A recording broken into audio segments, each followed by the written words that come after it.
Hello बच्चों। तो आज आपके लिए एक नया टॉपिक मैं लेके आया हूँ जिसका नाम है लाभ हानि, और अंग्रेजी में कहें तो प्रॉफिट एंड लॉस। तो बच्चों, ये लाभ हानि का जो शब्द है, ये आपने दुकानदारों के मुंह से सुना होगा, या जितने भी लोग व्यापार करते हैं, जो खरीदते और बेचने का काम करते हैं, किसी वस्तु को खरीदना और फिर उसको बेचना, वहाँ पर ये शब्द का प्रयोग होता है।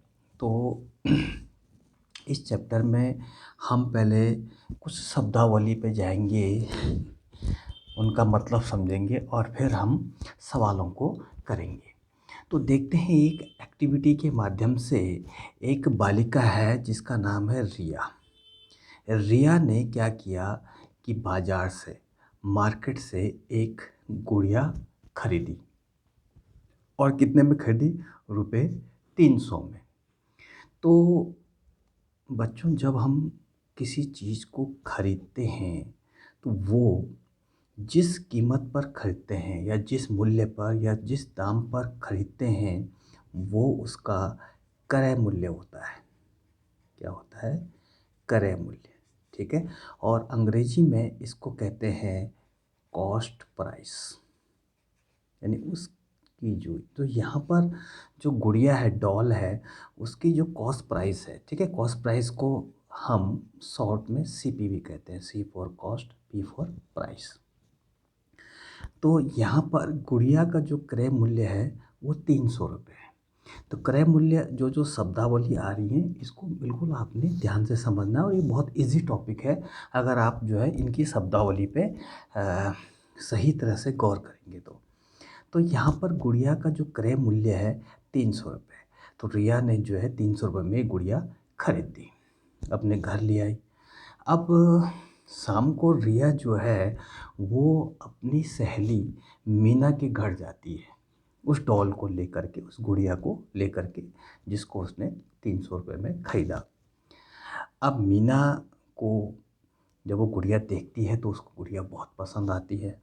ठीक है। तो वो रिया से रिक्वेस्ट करती है, भाई कि ये गुड़िया जो है मुझे दे दो। ठीक है। तो रिया क्या करती है कि अच्छा ठीक है, मीना को कहती है कि तुम मुझे जो है 350 रुपीज़ दे दो, यानी 350 रुपये। ठीक है। तो इस तरह से रिया ने वो गुड़िया मीना को 350 रुपये में बेच दी। ठीक है। तो ये बिक्री का मूल्य हो गया, यानी इसको हम विक्रय मूल्य कहेंगे। ये हो गया विक्रय मूल्य। ठीक है। और इसको हम सेलिंग प्राइस कहते हैं, अंग्रेजी में सेलिंग प्राइस। ठीक है। शॉर्ट में SP, S for selling, P for price. तो आपने देखा कि गुड़िया का जो जो डॉल थी, उसका जो क्रय मूल्य था 300। ठीक है। और जो विक्रय मूल्य था, यानी जिस कीमत पर बेचा, वो 350 था। अब यहाँ पर देखिए कि रिया ने गुड़िया को खरीदने के लिए 350 रुपये दिए, सॉरी 300 रुपये दिए। 300 रुपये में उसने गुड़िया खरीदी। ठीक है। यानी उसकी जेब से कितना गया? 300 रुपये। ठीक है। ये उसकी जेब से चला गया 300 रुपये। और जब उसने मीना को 350 रुपये में गुड़िया बेच दी, तो अब उसकी जेब में, पॉकेट में 350 रुपीज़ आ गए। ठीक है। तो यहाँ पर अगर मैं पूछूं आपसे कि रिया को फ़ायदा हुआ या नुकसान हुआ? फ़ायदा हुआ। ठीक है। और इसी फ़ायदा को हम कहते हैं गणित में लाभ। ठीक है। लाभ का मतलब फ़ायदा। ठीक है। और इंग्लिश में कहते हैं प्रॉफिट। ठीक है। क्योंकि कम कीमत में उसने ली थी और ज़्यादा कीमत पे बेच दी। तो जब हम किसी वस्तु को कम कीमत पर लेते हैं और उससे ज़्यादा मूल्य पर हम उसको बेच देते हैं, तो हमको लाभ होता है, यानी फ़ायदा होता है। अब यहाँ पर मैं आपसे पूछूं कि कितने का लाभ हुआ, कितने का लाभ हुआ। देखिए 300 रुपये उसने खर्च किए, 350 आ गए। अब इस 350 में 300 तो उसने जिसमें खरीदी वो तो अपने पैसे थे और बाकी उसके पास 50 रुपये अलग से। तो 300 तो उसने खर्च किए, ठीक है, और 50 रुपये अब उसकी पॉकेट में आ गए, यानी 50 रुपये का हमें फ़ायदा हुआ रिया को, ठीक है। तो लाभ का मतलब यहाँ पर हो गया विक्रय मूल्य। अब मैं शॉर्ट में लिख रहा हूँ, विक्रय मूल्य ऋण क्रय मूल्य, ठीक है।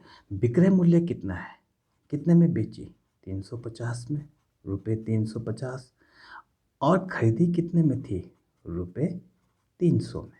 तो 350 ऋण 300 कितने रुपए, 50 रुपये, यानी 50 रुपये यहाँ पर जो है रिया को 50 रुपये का लाभ हुआ यहाँ पे, ठीक है। तो अभी हमने किन किन शब्दों का प्रयोग किया, क्रय मूल्य का, विक्रय मूल्य और लाभ। इन तीनों शब्दावली से आप परिचित हो गए होंगे। क्रय मूल्य का मतलब वह मूल्य जिस पे कोई वस्तु खरीदी जाती है, विक्रय मूल्य उस मूल्य पर जिस पे कोई वस्तु बेची जाती है। इसमें रिया के केस में क्रय मूल्य था गुड़िया का 300 रुपये, विक्रय मूल्य था 350 रुपये और लाभ उसको 50 रुपये हुआ, ठीक है। तो अब हम समझ गए कि यदि वस्तु का विक्रय मूल्य बड़ा होता है क्रय मूल्य से, यदि, ठीक है, यानी कि कोई वस्तु कम कीमत पर ली और ज़्यादा कीमत पर बेच दी, तो इसका मतलब ज़्यादा कीमत मतलब विक्रय मूल्य अगर क्रय मूल्य से बड़ा हो तो हमें लाभ होगा, ठीक है। ये हमारा पहला फॉर्मूला बन गया। और कितने का लाभ होगा, भाई विक्रय मूल्य में से क्रय मूल्य घटा दो, ज़्यादा में से कम को घटा दो, ठीक है। तो वो उतने रुपये का हमें फ़ायदा हुआ, 50 रुपये का हमें फ़ायदा हुआ। अब बात आती है प्रतिशत की। अगर मैं पूछूं कि रिया को, जिसने गुड़िया 300 में ली और 350 में बेच दी, ठीक है, कितने का लाभ हुआ, तो आप कहेंगे जी 50 रुपये का लाभ हुआ। लेकिन मैं अगर ये पूछूं कि लाभ प्रतिशत निकालो, यानी कितने प्रतिशत का लाभ उसको हुआ, तो लाभ प्रतिशत यानी 50 रुपये का उसको फ़ायदा हुआ, ठीक।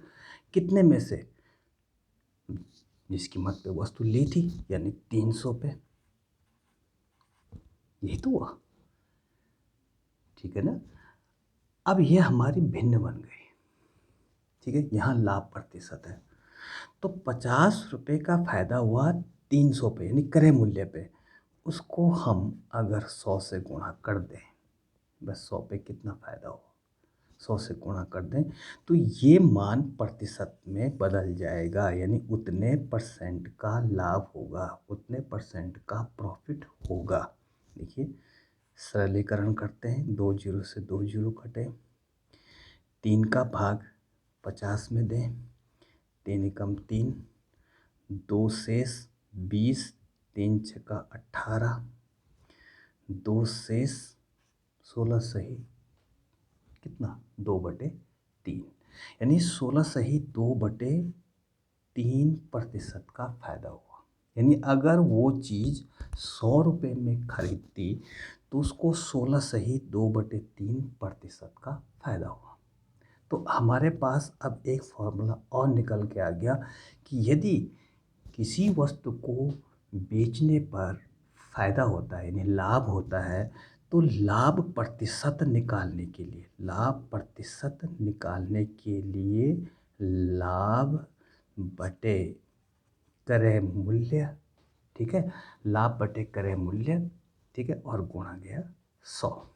ये हमारा फॉर्मूला हो गया लाभ प्रतिशत को निकालने का, ठीक है। तो मैं समझता हूँ कि जो ये शब्दावली है ये आपकी समझ में आ गया होगा कि क्रय मूल्य किसे कहते हैं, विक्रय मूल्य किसे कहते हैं, लाभ किसी वस्तु पर लाभ कब होता है, जब किसी वस्तु को हम कम कीमत पर लेते हैं और ज़्यादा कीमत पर बेच देते हैं तो हमें हमेशा लाभ होता है। यानी कि जब वस्तु का विक्रय मूल्य बड़ा हो, जब वस्तु का विक्रय मूल्य बड़ा हो किससे? क्रय मूल्य से, तब हमें लाभ होता है। और लाभ कैसे निकालते हैं? लाभ बराबर विक्रय मूल्य ऋण क्रय मूल्य, यानी S P minus C P, selling price minus cost price is equal to profit. और वो कब? जब सेलिंग प्राइस ज़्यादा हो, ठीक है, और कॉस्ट प्राइस कम हो, तब हमें क्या होता है? लाभ होता है। अब हम इसी सवाल को दूसरे केस में लेते हैं। यहाँ पर देखिए, अब यहाँ पर देखिए क्या हो रहा है। अगली बार यही लड़की रिया मार्केट से, कहाँ से? मार्केट से एक डॉल लेती है और कितने में लेती है? 500 में। तो ये जो 500 रुपये है ये क्रय मूल्य हो जाएगा, क्योंकि उसने खरीदी है 500 रुपये में गुड़िया, यानी कि क्रय मूल्य सीपी हो गया। ठीक, अब जो है अगली बार क्या करती है कि अपनी सहेली सुनीता के घर जाती है, सुनीता को गुड़िया दिखाती है, ठीक है। सुनीता को गुड़िया बहुत पसंद आती है, ठीक है। तो सुनीता जो है रिक्वेस्ट करती है रिया से कि ये डॉल मुझे दे दो। अब चूँकि सुनीता रिया की बेस्ट फ्रेंड है, ठीक है, बार बार उसकी हेल्प करती है, तो वो क्या करती है कि सुनीता को वो गुड़िया 400 में बेच देती है, ठीक है। तो ये बेचने का मूल्य हो गया जिसको हम विक्रय मूल्य कहते हैं। ये विक्रय मूल्य हो गया, यानी सेलिंग प्राइस। और कॉस्ट प्राइस थी हमारी कितनी? 500 रुपये। अब देखिए यहाँ पर इस केस में क्या हो रहा है कि 500 में कोई वस्तु ली और 400 में बेच दी। तो आप बताइए रिया को फ़ायदा हुआ या नुकसान? उनको नुकसान हुआ, क्योंकि उसने ज़्यादा में ली थी, 500 में ली थी, ठीक है। उसकी जेब से 500 रुपये खर्च हो गए थे, 500 रुपये उसकी जेब से चले गए, ठीक। बेचने पे उसकी जेब में 400 आए, तो 100 रुपये का नुकसान हो गया, ठीक है। 500 जेब से चले गए और उसकी जगह 400 आ गए, तो पहले 500 थे अब 400 है, तो बिल्कुल उसका जो है नुकसान हो गया। और कितने का नुकसान हुआ? 100 रुपये का।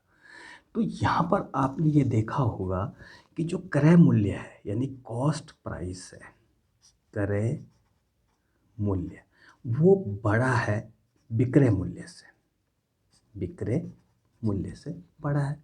क्यों? क्योंकि क्रय मूल्य है वस्तु का 500 और बेचा उसने 400 में, तो 500 बड़ा है 400 से, ठीक है। तो क्रय मूल्य ज़्यादा है, विक्रय मूल्य कम है, यानी ज़्यादा कीमत पे कोई वस्तु ली और कम कीमत पर बेच दी।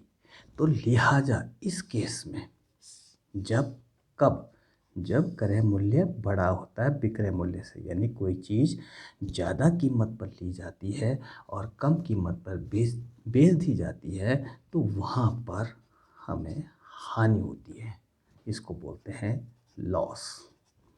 ठीक। अब मैं आपसे पूछूं कि रिया को हानि हुई तो कितने रुपए की हुई? तो क्रय मूल्य ज़्यादा है, तो ज़्यादा में से क्रय मूल्य में से विक्रय मूल्य घटा देंगे। ज़्यादा में से कम, ज़्यादा कौन है? क्रय मूल्य। कम क्या है यहाँ पर? विक्रय मूल्य। तो क्रय मूल्य था रुपये 500, 500। विक्रय मूल्य था कितने में बेची? 400 में। तो यहाँ पर रिया को 100 रुपये का नुकसान उठाना पड़ा, ठीक। यानी किसी वस्तु पर हानि कब होगी? जब ज़्यादा कीमत पे कोई वस्तु खरीदी जाती है और कम कीमत पर बेच दी जाती है, तो वहाँ पर नुकसान उठाना पड़ता है, यानी लॉस उठाना पड़ता है। इस सवाल में रिया को 100 रुपये का नुकसान हुआ, हानि हो गई, ठीक। अब हम नुकसान को यहाँ पर क्या कहेंगे? हानि। अब मैं आपसे पूछूं कि हानि प्रतिशत में निकालिए, यानी कितने प्रतिशत की हानि हुई, 100 में से कितने की हानि हुई? तो देखिए उसको 100 रुपये की हानि हुई थी, कितने में से? यानी 500 में से, क्योंकि 500 में उसने उस वस्तु को क्रय किया था। ठीक है, इसको प्रतिशत में बदलने के लिए हम 100 से गुणा कर देंगे। 100 में से कितना हुआ? अब देखिए यहाँ पे 2 जीरो से 2 जीरो कैंसिल हो गए, 5 से 100 कट जाएगा 20 बार, तो 20% की हानि हुई। यानी अगर वो 100 रुपये में उस चीज़ को खरीदती तो उसको 20 रुपये की हानि होती। यानी कि 100 रुपये में खरीदती तो 20 रुपये की हानि होती। अगर उस वस्तु को 200 में खरीदती तो हानि होती 40 की, क्योंकि दोना हो रहा ना, 100 दूनी 200 तो 20 दूनी 40।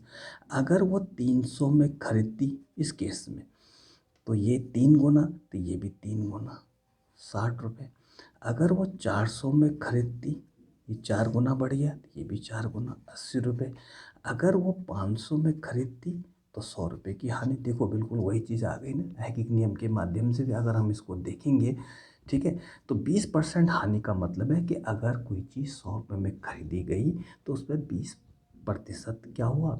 20% का मतलब 20 रुपये की हानि हुई। 100 रुपये की चीज़ खरीदने पे 20 रुपये की हानि, 200 में 40 रुपये, 300 में 60, 400 में 80, 500 में कितना? 100 रुपये। यहाँ पर देखिए 100 रुपये का नुकसान हो रहा है।